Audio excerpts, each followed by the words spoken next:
Men bugun Toshkentda eng balandda joylashgan bayroqning yoniga keldim. O'tgan safar esingizda bo'lsa, men bu bayroqning yonida konsert olgandim.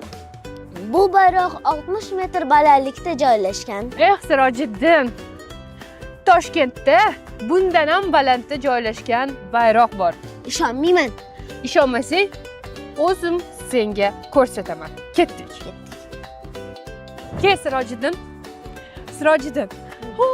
Mana bu bayroqni ko'ryapsanmi? Bu yerda bayroq bormidi? Xuddi shunaqa, bu yerda bayroq bor. Minorani eng balandida ko'rdingmi? Ha? Yerdan 435 metr balandlikda joylashgan, tasavvur qilyapsanmi? Minorani balandligi 375 metr, bayroqning ustuni esa 60 metr. Bu juda ham katta bayroq. Bayroqning kattaligi qancha? Bayroqning kattaligi eniga 6 metr, uzunligi bilasanmi qancha? Qancha? 12 metr. Voy. Endi qara, mana shu balandlikdan bu bayroq kichkinagina ko'rinyapti. Voy, bayroq tikish ham oson bo'lmasa kerak-a? Albatta oson emas, Sirojiddin. Menda bir g'oya bor. Qanaqa? Birgalikda bayroq tikish korxonasiga boramiz. Zo'r bo'lar-da. Ketdik unda. Ketdik. Biz dunyo bayroqlari uyiga keldik. Bu yerda nafaqat O'zbekistonning bayrog'i, balki butun dunyo bayroqlari ishlab chiqariladi. Bu yerda katta bayroqlar ham ishlab chiqariladimi? Albatta Sirojiddin, hozir o'zing ko'rib guvohi bo'lasan. Yur. Sirojiddin, bu jarayonning eng birinchi bosqichi. Ya'ni mana shu maxsus printer qurilmasi orqali bayroqning surati mana bu qog'ozga tushirilyapti. Ko'ryapsanmi? Ha. Juda ham qiziq. Lekin tez bo'lar ekan. Juda ham tez bo'lar ekan. Demak, jarayonning ikkinchi bosqichidamiz, Sirojiddin. Mana bu qurilmani ko'ryapsan-a? Qurilmaning nomi kalendar deyiladi. Birinchi bosqichdan so'ng tasvir mana shu yerga yoziladi va mana bu matoga bu tasvir o'tkaziladi. Aynan mana shu qurilma orqali. Bu mato o'zi nima? Qaynoq ekan.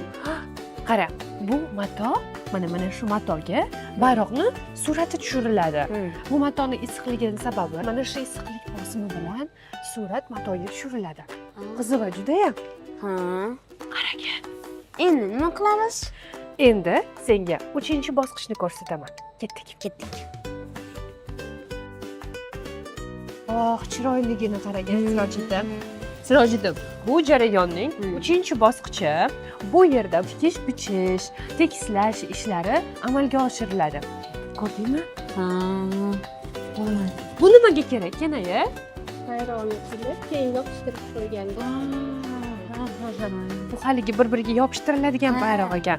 Tayyor holatini kadrda ko'rasiz. Biz va nihoyat dunyo bayroqlari uyi tikuv sexidamiz. Assalomu alaykum, xormanglar. Salomat bo'ling. Mana shunaqa pozitiv kayfiyatda bizning opajonlarimiz butun dunyo bayroqlarini tikishadi. Xo'sh, Sirojiddin, qalay taassurotlar? Zo'r. Assalomu alaykum opajon. Alaykum assalom, yaxshimisizlar? Yaxshimisiz? Charchab qolmadingizmi? Yo'q, charchamadim. Mana hozir yurtimizning bayrog'ini tikyapsiz va mana shunday o'lchamli bayroqlarni bir kunda nechta tikasiz? 100ta, 70ta tikiladi. Voh, qoyil. Sizga kuch-quvvat tilaymiz. Assalomu alaykum opajon. Va alaykum assalom. O'zingiz ham hormanglar. Rahmat. Qarang, mana shu hozir davlatimizning bayrog'ini mana bu hajmdagisini tikyapsiz.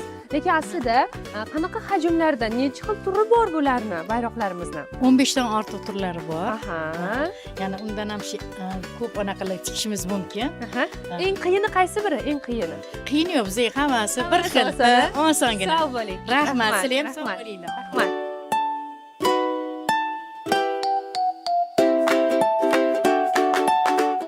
Dunyo bayroqlari uyida 280 dan ortiq davlat bayroqlari tikilar ekan. Va albatta taassurotlarimiz bir dunyo. Sirojiddin, bilasanmi, davlat bayrog'imizni men yana ham yaxshi ko'rib ketdim va faxrlandim. O'zbekiston Respublikasi davlat bayrog'ining 34 yilligi barchamizga muborak bo'lsin.